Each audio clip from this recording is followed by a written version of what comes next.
माथि केन्द्रमा गठबन्धनको सरकार छँदैछ, प्रदेशहरूमा पनि गठबन्धनकै सरकार छँदैछ। त्यस कारण त्यहाँ राजीनामा गरिरहनु नपर्ने, सरकारी सुविधा उपयोग गर्न मिल्ने, गाडी प्रयोग गर्न मिल्ने, अरू प्रयोग गर्न मिल्ने, सुविधाहरू प्रयोग गर्न मिल्ने, तर स्थानीय निकायमा उहाँहरूको त्यस प्रकारको वर्चस्व छैन भन्ने उहाँहरूलाई लाग्यो। त्यसकारण यहाँ गठबन्धनको वर्चस्व नभएको हुनाले त्यो रिक्त गर्नुपर्छ र त्यो पद अनुसार नै जान दिनु हुँदैन। यसबाहेक अरू कुनै पनि यसमा स्थानीय तहको सरकारको कार्यकारिणीलाई रिक्त गर्नुपर्ने कुनै तात्विक अर्थ अथवा त्यसको आवश्यकता, त्यसको औचित्य कतैबाट पुष्टि नै हुन सक्दैन। र यति महत्त्वपूर्ण विषयमा गठबन्धनसँग भेटी परामर्श हुने, राजनीतिक दलहरूसँग परामर्श नहुने, गठबन्धन बाहेकका दलहरूसँग परामर्श नहुने, यो तरिका ठिक भएन। यो निर्वाचनकै प्रसङ्गमा पनि हामी लक्षणहरू देख्न सक्छौँ कि के लक्षणहरू प्रकट भइरहेका छन्। ती लक्षणहरू हामी देख्न सक्छौँ। लक्षणहरू स्वस्थ खालका लक्षणहरू छैन। त्यसभन्दा अघि पनि हामीले देखेका छौँ, हाम्रो पार्टी विभाजन गर्नका लागि एकातिर सभामुखले अरूको चाहिँ पार्टीले निर्णय गरेको होइन, व्यक्तिले सूचना पठाएको घटना, व्यक्तिको सूचनालाई आधार मानेर सभामुखले त्यसलाई अगाडि बढाएको छ, सूचना फरवर्ड गरेको छ, सूचना टाँसेको छ। र हाम्रा साथीहरू निष्कासित हुनुपर्छ, सांसदबाट निष्कासित हुनुपर्छ, प्रदेश सभाबाट निष्कासित हुनुपर्छ। तर हाम्रो केन्द्रीय कमिटी बसेर विधिवत निर्णय गरेका कुराहरूलाई सभामुखले सूचना घटाउने, लम्ब्याउने, एकातिर सभामुखले लम्ब्याउने, अर्कातिर निर्वाचन आयोगले हतारो, निर्वाचन आयोगको दल दर्तामा हतारो। जब त्यहाँ डिबेट देखियो भने अध्ययन गर्नु पर्थ्यो नि त, निर्वाचन आयोग अध्ययन गरे, हतारो देखियो निर्वाचन आयोगलाई दल दर्ता, अत्यन्तै हतार देखियो। तर सभामुखलाई निर्वाचन आयोगबाट दल दर्ताको हतारोको साथ जुन गरियो, यो पनि निर्वाचन आयोगले पनि गठबन्धनसँग, सत्ता गठबन्धनसँग परामर्श भित्री गरेको देखिन्छ। त्यो दबाब त्यहाँ परेको देखिन्छ। त्यस घटनामा सभामुखलाई विलम्ब गर्न पनि दबाब परेको देखिन्छ र सभामुखले उत्साहपूर्वक ढङ्गले त्यस व्यतिथिलाई अगाडि बढाएको, व्यतिथि सिर्जना गरेको देखिन्छ। यो खालि निर्वाचनको प्रसङ्गमा आएका कुरा र निर्वाचन आयोगले पनि दलहरूसँग परामर्श गर्नुपर्छ। अनि चुनाव चिन्हको सधैँको रङ बदल्नु किन पर्यो? दलहरू पनि जुट पर्दैन। कस्तो स्वेच्छाचारिता हो यो? गठबन्धनसँगको भित्री परामर्शबाट भएका छन् यी सबै कामहरू। त्यसकारण निर्वाचन आयोगले सत्ता गठबन्धनसँग भित्र परामर्श गरेर हरियो निलो रङ राख्न पर्ने, रङ बदल्न पर्ने। अनि अहिलेसम्म रङको कारणले चुनाव चिन्ह चिनिएन भन्ने पनि गुनासो जनताबाट कहीँ आएर, कुनै मतदाताबाट कहीँ आएर हामीले रङको कारणले चिनेनौँ, रङको कारणले कन्फ्युजन हो भन्ने कुरा त आएन। त्यस कारण रङ बदलेर हरियो रुख चाहिँ किन राख्नु पर्यो?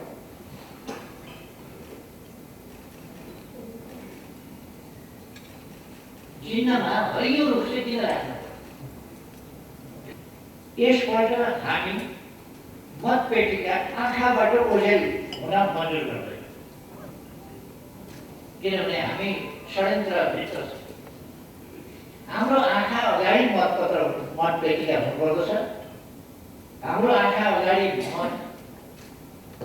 हालिनुपर्दछ। हाम्रो आँखा अगाडि मतपेटिका सुरक्षा हुनुपर्दछ र मतपेटिका काउन्टिङ अन्त्य नभएसम्म हामी सधैँसम्म विश्वास गर्नुहोस् न, कस्तो यस्तो भन्ने कुरा हुँदैन। विश्वास हुने भए यी सबै कुरा केही गर्नै पर्ने, अझै पनि निर्वाचन टाल्ने, निर्वाचन नगराउने, परम धकेल्ने तर कलात्मक हुनाले, कलात्मक भनेको के भने षड्यन्त्रपूर्ण, कला भनेको षड्यन्त्र भित्रभित्र त्यस ढङ्गले कलात्मक ढङ्गले निर्वाचन सार्ने प्रयास। हाम्रो पार्टीबाट अनुशासनको कारवाही गरेर निष्कासन गरिएका 14 जनाको मुद्दा सुनवाईमा छ। भोलिपल्ट पेशीमा चढ्दैछ भनेपछि अघिल्लै दिन सत्ता गठबन्धनले बैठक गर्ने र यदि प्रधान न्यायाधीशमाथि महाभियोग नलाउने हो भने हामीलाई मुद्दा हराउने हो भन्ने अनुमान। त्यस्ता फितला कुराहरूका आधारमा देखाउनलाई त विभिन्न 22वटा मुद्दा कि कतिवटा मुद्दा छन्, देखाउनलाई त अनेक मुद्दा तयार गर्न सकिएको, तर यथार्थ चाहिँ के हो त तिनी मुद्दा जस्तै कुरा हो, मुद्दा होइन। भोलिपल्ट आइतबार फागुन 1 गते आइतबार लगाइने मागेको थियो। दबावमा न्यायालय पर्नु हुँदैन, प्रलोभनमा पर्नु हुँदैन। तर यहाँनिर के छ भने मान पदकसँग न्याय साटिने र पदक विभूषण आदि न्यायाधीशले मुद्दा फैसला गरेर तुरुन्तै सरकारले मान पदक पदवी सरकारले दिने, त्यो मान्छेलाई दिने जसले परवादेशी असंवैधानिक काम गरेछ त्यसलाई दिने र ती व्यक्तिहरूले सहज ढङ्गले त्यसलाई स्वीकार्ने कि हामीले सरकारको काम गरिदिएकै हो, त्यसकारण यो यसका हकदार हामी छौँ भने चाहिँ गरेर व्यवहारिक अभिव्यक्ति त्यही छ।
आगामी स्थानीय तह निर्वाचनलाई स्वच्छ, निष्पक्ष, स्वतन्त्र, विश्वसनीय र मितव्ययी रूपमा सञ्चालन गर्ने सन्दर्भमा प्रचलित कानुन बमोजिम निर्वाचन प्रयोजनका लागि दर्ता भएका दलको उम्मेदवारलाई सोही दलको निर्वाचन चिन्ह दिन उपयुक्त निर्णय गर्ने सम्बन्धमा निर्वाचनमा भाग लिने आयोगमा दर्ता भएका राष्ट्रिय मान्यता प्राप्त बाहेक 73 राजनीतिक दललाई राजनीतिक दल सम्बन्धी ऐन 2073 को दफा 57 बमोजिम जिल्ला स्तरको संगठन संरचना, जिल्ला समितिको विवरण 78 चैत्र 6 गते भित्र पेश गर्न पत्रचार गरेकोमा आयोगमा 58 वटा दलहरूबाट विवरण प्राप्त भएको छ। उक्त विवरण अध्ययनको क्रममा रहेको छ। जिल्लामा पेश भएका विवरण आयोगमा प्राप्त हुने क्रममा रहेको छ। 2. आयोगले नेपाल कानुन समाज संघको सहकार्यमा प्रमुख निर्वाचन आयुक्त तथा आयुक्तज्यूहरू तथा निर्वाचन विज्ञहरूको सहभागितामा 7वटै प्रदेश लगायत 15 जिल्लामा चैत्र 9 देखि 17 सम्म निर्वाचन आचार संहिताको कार्यान्वयनका सम्बन्धमा राजनीतिक दल, सरकारवाला निकाय, संस्था तथा पदाधिकारीहरूसँग छलफल तथा अन्तर्क्रिया कार्यक्रम सञ्चालन गर्ने भएको छ। 3. निर्वाचन आयोगको अनुरोध बमोजिम नेपाल दूरसञ्चार प्राधिकरणबाट आयोगले मिति 78/12/15 देखि सञ्चालन गर्न लागेको कल सेन्टरको लागि 1102-1102 नम्बरको टोल फ्री नम्बर प्राप्त भएको छ। उक्त नम्बरमा मतदाता, आम नागरिक तथा सरकारवालाले आफ्नो जिज्ञासा, गुनासो वा प्रश्न राख्न सक्नुहुनेछ। उक्त टोल फ्री नम्बर यही चैत्र 15 गतेदेखि सुचारू हुनेछ। 4. आयोगको मिति 78/12/1 को निर्णय अनुसार मतदान कार्य सम्पन्न भएपछि मतपेटिकाको भण्डारण तथा मतगणना कार्यको अनुगमन आयोग परिसरबाटै गर्ने उद्देश्यले हरेक मतगणना स्थलमा मतगणना स्थल दृश्य अवलोकन प्रणाली vote counting video management system VCVMS जडान गर्ने सम्बन्धमा आवश्यक व्यवस्था मिलाउन सङ्घीय मामिला तथा सामान्य प्रशासन मन्त्रालय मार्फत सबै स्थानीय तहलाई अनुरोध गरिएको छ। 5.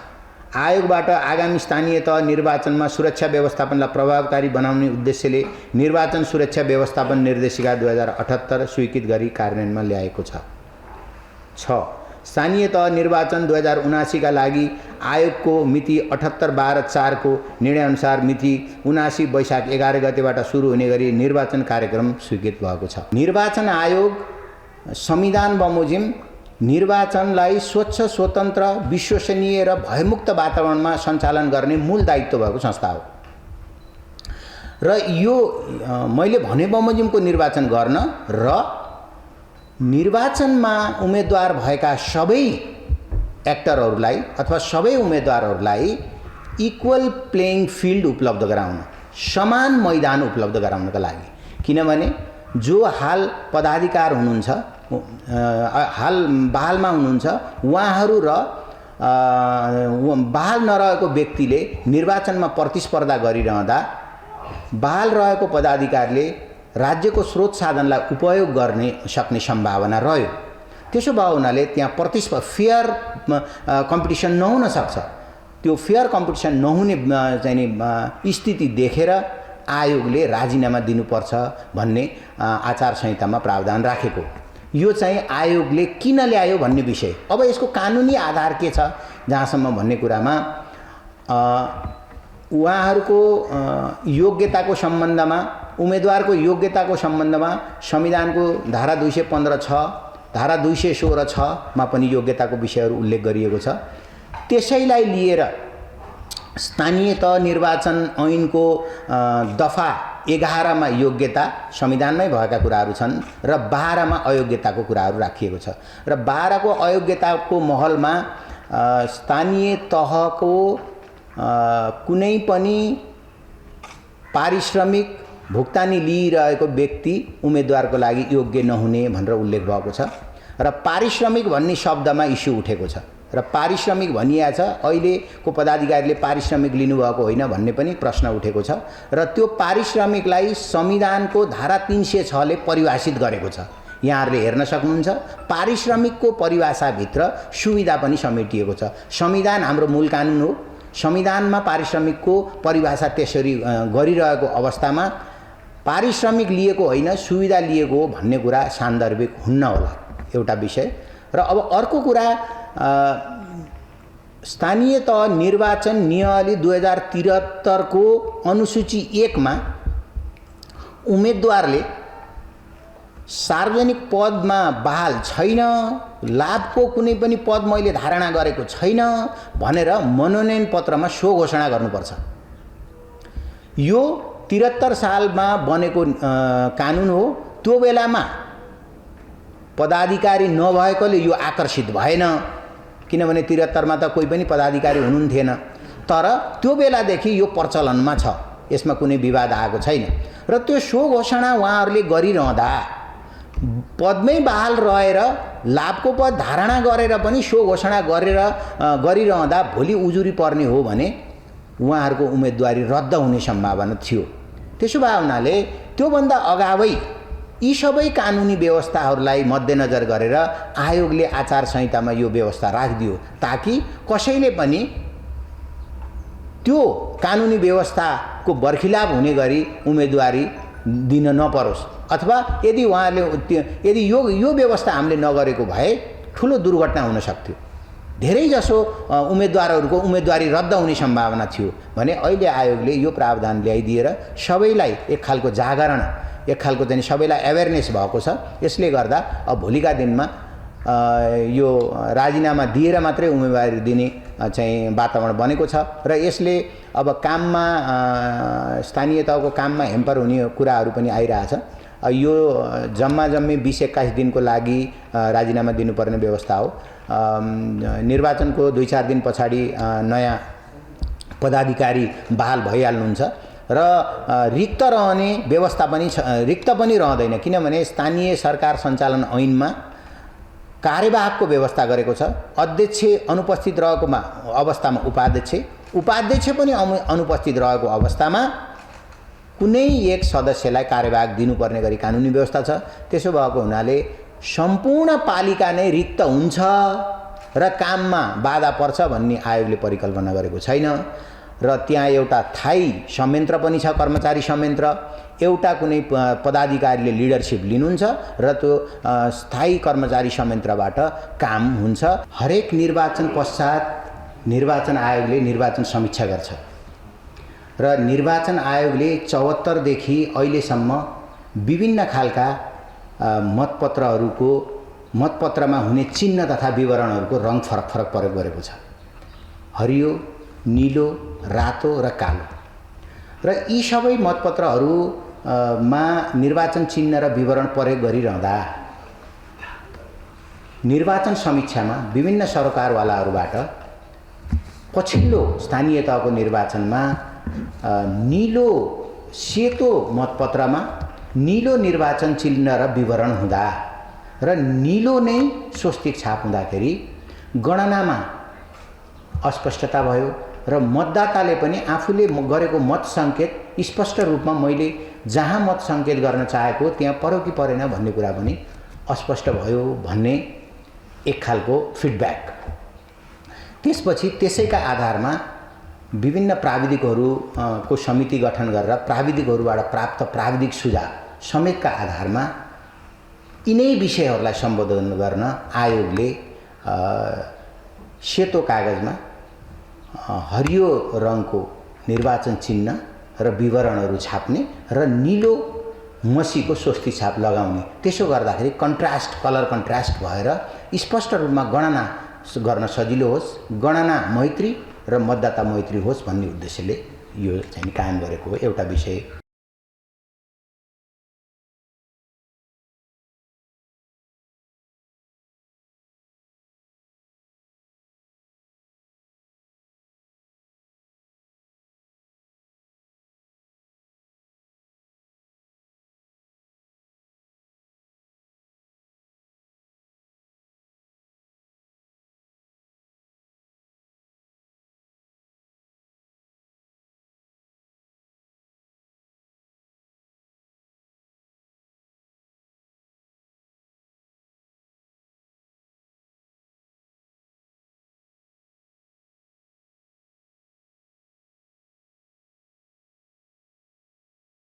स्थानीय तहलाई उपलब्ध गराउने राजस्व बाँडफाँडको ढाँचा र हिस्सा एवं वित्तीय समानीकरण अनुदान वितरणको अनुमानित सीमा स्वीकृत गर्ने, नेपाल पारावान तथा गोदाम व्यवस्था कम्पनी लिमिटेडको महाप्रबन्धकमा भानु नगरपालिका 9 तनहुँ निवासी श्री प्रेमराज भण्डारीलाई नियुक्त गर्ने, विद्युत नियमन आयोगको रिक्त सदस्य पदमा ललितपुर महानगरपालिका वडा नम्बर 27 निवासी श्री गौतम डङ्गोललाई नियुक्त गर्ने, haulage export from Nepal to China सम्बन्धी समझदारी पत्रमा नेपालको तर्फबाट चिनिया समकक्षी अनुसारको तहबाट हस्ताक्षर गर्ने व्यवस्था मिलाउन कृषि तथा पशुपन्छी विकास मन्त्रालयलाई स्वीकृति दिने, खानेपानी मन्त्रालय र अन्तर्गत निकायहरूको सङ्गठन तथा व्यवस्थापन सर्वेक्षण गर्न पूर्व स्वीकृति दिने, प्रहरी 10औं संशोधन नियमावली 2078 स्वीकृत गर्ने, 5औं बिमस्टेक शिखर सम्मेलनमा बिमस्टेक बडापत्र लगायत अन्य दस्तावेजहरूमा नेपालको तर्फबाट हस्ताक्षर गर्न स्वीकृति दिने, श्रीलङ्काको कोलम्बोमा 2078 चैत्र 16 मा आयोजना हुने बिमस्टेक सदस्य राष्ट्रहरूको 5औं शिखर सम्मेलनमा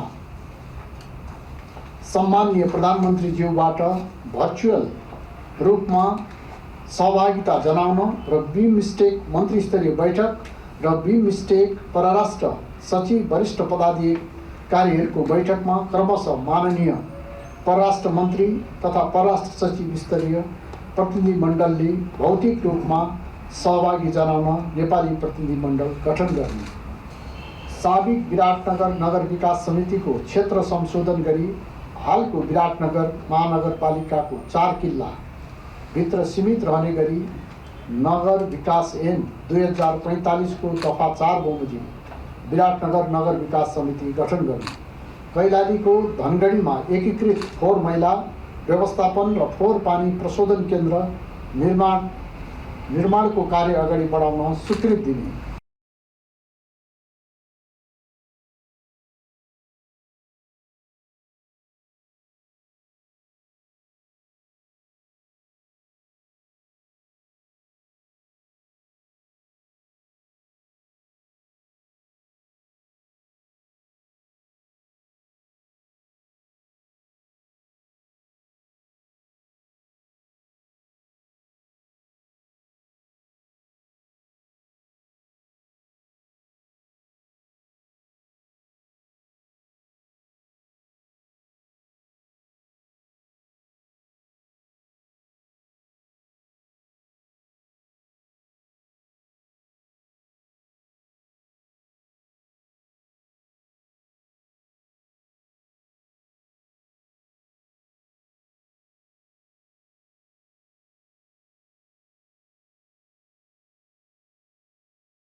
एघारवटा चाहिँ एजेन्डाहरू हामीले पास गरेका छौँ। त्यो 11वटा एजेन्डाहरूको आधारमा हामी केन्द्रीय कमिटीको बैठक बस्छौँ। ती आधारहरू भनेको एजेन्डाहरू भनेको पहिलो चाहिँ हाम्रो रिपोर्टिङ हुन्छ। हाम्रो भूगोलको चाहिँ पार्टीका अध्यक्षहरूले लिखित रिपोर्ट पेश गर्नुहुन्छ। त्यस पछाडि आयोग, केन्द्रीय निकाय, बाँकी निकाय र विभागहरूको कामको रिपोर्ट चाहिँ केन्द्रीय कार्यालयको तर्फबाट महासचिवले प्रस्तुत गर्नुहुन्छ। त्यस्तै प्रकारले दोस्रो चाहिँ हाम्रो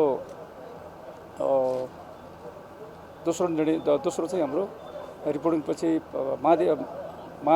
पार्टीको अध्यक्षको राजनीतिक प्रतिवेदन प्रस्तुत हुन्छ। त्यो प्रतिवेदन प्रस्तुत भइसके पछाडि हामी स्थानीय निर्वाचनको तयारीतिर लाग्छौँ, त्यो एजेन्डातिर लाग्छौँ। र स्थानीय निर्वाचनको योभन्दा अगाडि हामीले निर्णय गरेको स्थानीय निर्वाचनमा, तहको निर्वाचनमा उम्मेदवारहरूको सिफारिसको विधि र प्रक्रिया, सिफारिस र निर्णयको विधि र प्रक्रियाको बारेमा हामीले साझा छलफल चलाएको छौँ। अस्तिको निर्णयभन्दा अझ थप चाहिँ के मात्रै भएको छ भने स्थानीय तहहरूको उम्मेदवारहरूको सिफारिस गर्दा वडाध्यक्षहरू र वडा सदस्यहरूको चाहिँ सिफारिस वडा कमिटीहरूले गर्ने र त्यसको निर्णय चाहिँ पालिका कमिटीहरूले गर्नेछ। गाउँपालिकाको अध्यक्ष र उपाध्यक्षको सिफारिस गाउँपालिका कमिटीहरूको सुझावमा जिल्ला कमिटीले गर्छ र चाहिँ जिल्ला कमिटीको सिफारिसको आधारमा प्रदेश कमिटीले निर्णय गर्छ। त्यसै प्रकारले नगरपालिकाको मेयर उपमेयरको हकमा पनि त्यसको निर्णय चाहिँ प्रदेश कमिटीले गर्छ र महानगरपालिकाको वडाध्यक्षहरूको हकमा र नगरपालिकाको मेयर उपमेयर र चाहिँ अध्यक्ष र उपाध्यक्ष, गाउँपालिका उपाध्यक्ष अध्यक्षको हकमा चाहिँ प्रदेश कमिटीले गर्छ। बाँकी महानगरपालिकाको मेयर र उपमेयरको चाहिँ निर्णय प्रदेश कमिटीको सिफारिसमा केन्द्रीय कमिटीले गर्छ। यो हाम्रो चाहिँ विधिवत सिफारिसको चाहिँ विधि र प्रक्रिया हो। त्यस पछाडि न्यूनतम चाहिँ हरेक चाहिँ तहको चाहिँ पदको सिफारिस गर्दाखेरि एकजना महिलासहित न्यूनतम 3 जना चाहिँ को सिफारिस गर्नुपर्छ भन्ने आज थप चाहिँ हामीले गरेका छौँ। यो एउटा चाहिँ हाम्रो उम्मेदवार सम्बन्धी आज चाहिँ थप भएको चाहिँ उम्मेदवारहरूको चाहिँ मापदण्ड के हुन्छ भन्ने आधारमा छ हैन। उम्मेदवारहरूको मापदण्ड चाहिँ पहिलो मापदण्ड पार्टीको नीति र कार्यक्रमप्रतिको उसको प्रतिबद्धता दोस्रो मापदण्ड जनप्रतिनिधिमा निर्वाचित भएर काम गरिरहेका व्यक्तिहरूको हकमा उनीहरूको कामको मूल्याङ्कन र तेस्रो कुरा चाहिँ उनीहरूको कार्यक्षमता र विकास र सुशासनप्रतिको उसको दृष्टिकोण, त्यस्तै लोकप्रियता र चुनावमा विजयको सुनिश्चितको चाहिँ मापदण्ड अर्को मापदण्ड हुन्छ र पार्टीद्वारा सञ्चालित आन्दोलनमा चाहिँ उसले लिएको पुर्याएको योगदान र पार्टीप्रतिको उसको निष्ठा र अनि हाम्रो संवैधानिक व्यवस्था अनुसार पनि कतिपय सन्दर्भमा हामीले सन्तुलन र समावेशतालाई पनि ध्यान दिएर उम्मेदवारहरू चयन गर्नुपर्ने हुन्छ। उम्मेदवारहरूको मापदण्ड चाहिँ यही छवटा मापदण्ड हो होइन। त्यस पछाडि हामी चुनावको स्थानीय तहको चुनावको घोषणापत्र तयार गर्छौँ। घोषणापत्रको हाम्रो कार्यशालाबाट मस्यौदा तयार भइसकेको छ र यो पार्टी स्थापना दिवसको दिनमा हामीले वैशाख 9 गते केन्द्रमा चाहिँ केन्द्रीय कमिटीको तर्फबाट स्थानीय तहको निर्वाचनलाई घोषणापत्र जारी गर्छौँ हामी।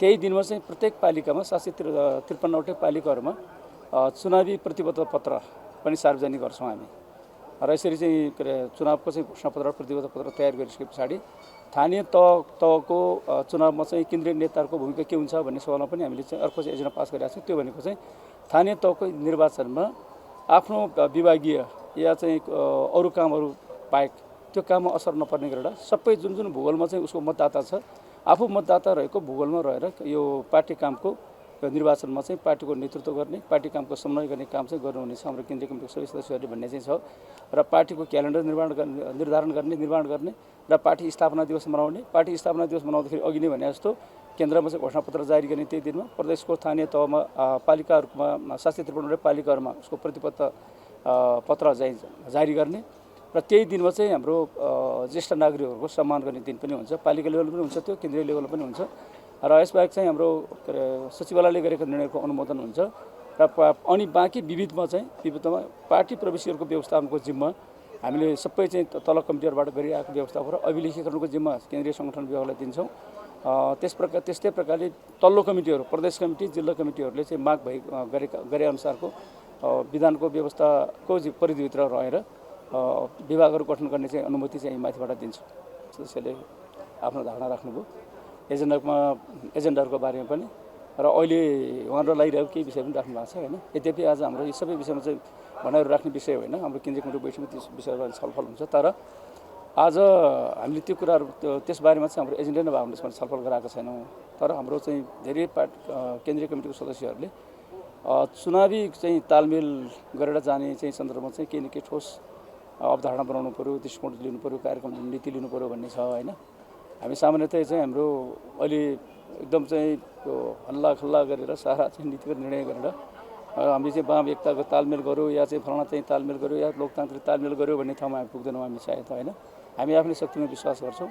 पहिलो कुरा आफ्नै शक्तिमा विश्वास गरेर नेकपा एमालेलाई सबै स्थानीय तहमा एकल बहुमत सहितको सरकार निर्माण गर्ने कुरामा चाहिँ लाग्छौँ हामी। तर यसको बावजुद पनि स्थानीय लेभलमा जहाँ सम्भव छ सबै सम्भव भएको शक्तिहरूसँग हाम्रो तालमेल हुन सक्छ, तर चाहिँ आज हामीले त्यो निर्णय गरेको छैनौँ।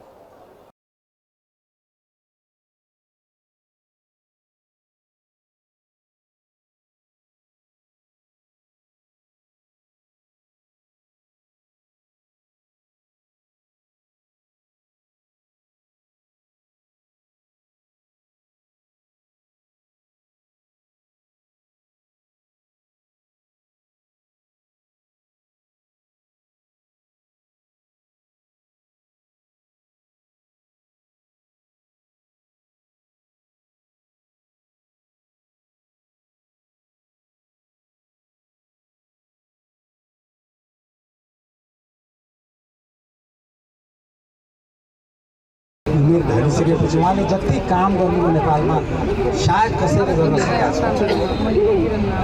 सुशील कोइरालाको मलाई स्मरण आउँछ, उहाँले संविधान दिनुभयो ठुलो काम गर्नु।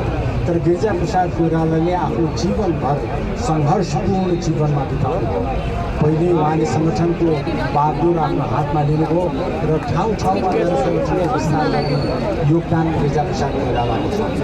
दोस्रो, उहाँले अघि भर्खर दिपकजीले भनिहाल्नु हो, माओवादी हतियार बोकेर जङ्गलमा त्यो उनीहरूलाई मूल धारमा ल्याउन सक्न उहाँले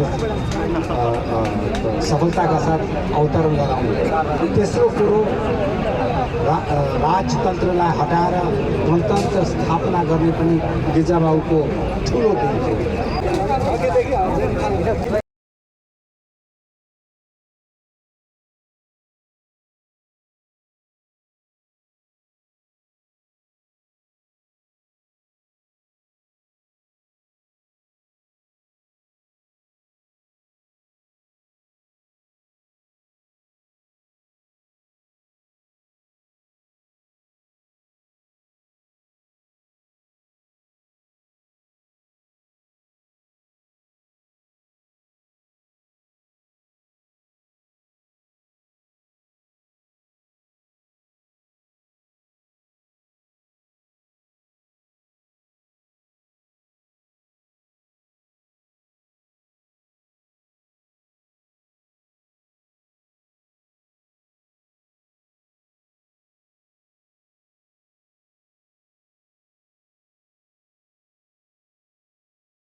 र हामी अहिले 9औं राष्ट्रिय खेलकुदको तयारीतिर छौं। यसको 9औं राष्ट्रिय खेलकुदको प्रतियोगिता सम्बन्धी कार्यविधि तयार भएको छ र यसलाई हामी केही दिन भित्रै अर्थ मन्त्रालयमा पेश गरेर त्यसपछि आवश्यक यसको निर्णय गरेर अगाडि जाने क्रममा छौं। हामीले अहिले दुईटा कुरा मात्रै हेरिरहेका छौं। एउटा आगामी निर्वाचन र त्यसले खेल गतिविधिमा खास गरी आचार संहिताले पार्न सक्ने असर के कसो हुन सक्छ यसबारे छलफल गरिरहेका छौं। दोस्रो वार्षिक विद्यार्थीहरूको वार्षिक परीक्षा छ। खेलाडीहरू विद्यार्थीबाटै आउने हो किनकि उनीहरू तलदेखि प्रतिस्पर्धामा सहभागी हुनु पनि पर्छ। वार्षिक परीक्षाको समय अवधि छ। यो समय अवधिलाई पनि कसरी म्यानेज गर्न सकिन्छ हामीले सरकारवालासँग छलफल गरिरहेका छौं। र यसकै बीचबाट हामी 9औं राष्ट्रिय खेलकुदको तयारी गर्दै छौं र तात्विक रूपले मौसमी प्रतिकूलता त हुँदैन। हामीले जेठ भित्र नै खास गरी जेठ 15 भित्र हामीले राष्ट्रिय गेम सम्पन्न गर्नुपर्छ कि भन्ने मानसिक रूपले हामी तयार भएका छौं। यद्यपि यसो हुँदाहुँदै पनि पोखरामा खेलकुद हुने भएको हुनाले विविध खालका सुझावहरू छन्। त्यसलाई पनि मध्यनजर गर्दै हामी यसकै बीचबाट जेठ 15 भन्दा अगाडि राष्ट्रिय खेलकुद प्रतियोगिता सम्पन्न गर्ने र त्यसपछि एसियन गेमको लागि युद्ध स्तरमा लाग्ने राष्ट्रिय खेलकुद प्रतियोगिता मार्फत छनौट भएका खेलाडीहरूलाई क्लोज क्याम्पमा राखेर हामीले एसियन गेमको तयारीमा ध्यान केन्द्रित गर्ने भनेका छौं। र अहिले पनि ओलम्पिकमा पटक पटक बैठक बसेर मन्त्रालयमा बसेर खास गरी अहिले हामीसँग जे जस्ता राष्ट्रिय टिमहरू हुनुहुन्छ उहाँहरूलाई आफ्नो ढङ्गले तयारी गरिराख्न पनि भनिएको छ। एसियनको सन्दर्भमा हामी नयाँ बजेट निर्माणको क्रममा छौं। आगामी जेठमा 14 गते हामीले बजेट ल्याउनु पर्छ। त्यसैले यो 15 गते यसैले यो बजेट ल्याउने बेलासम्म हामी त्यसको तयारीको जुन क्रममा छौं। कम्तीमा यो वर्ष प्रभावकारी कार्यक्रमहरू कसरी बनाउन सकिन्छ सिलिङ त हामीलाई थोरै दिएको छ अर्थ मन्त्रालयले राष्ट्रिय योजना आयोगले, तर त्यसमा मेरो आफ्नो रिजर्भेसन छ। सिलिङको बारेमा जुन त्यसलाई सपोर्ट गरेर पठाउने फाइनल नाममा म आफूले सदर पनि गरेको छैन किन मेरो आफ्नो रिजर्भेसन छ। म आफू छलफल गर्न चाहेको छु उहाँहरूसँग भनेर भनेको छु। किनकि नेपालमा हामीले खेलकुद क्षेत्रलाई राष्ट्रको गौरवको रूपमा स्वास्थ्यको रूपमा खेललाई लिएका छौं।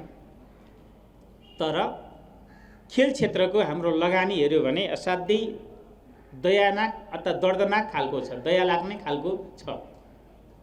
अहिले पनि तपाईलाई थाहा छ यहाँ कार्यरत मन्त्रालय अन्तर्गत अथवा सबै मन्त्रालय अन्तर्गत 4वटा निकायका कार्यालय सहयोगदेखि त्यसका प्रमुखहरू मन्त्रीसम्मले प्राप्त गर्ने सेवा सुविधा समेत त्यहीबाट प्राप्त गर्ने ढङ्गले 0.16% हाम्रो कुल बजेट हो। कुल बजेटको आकार भनेको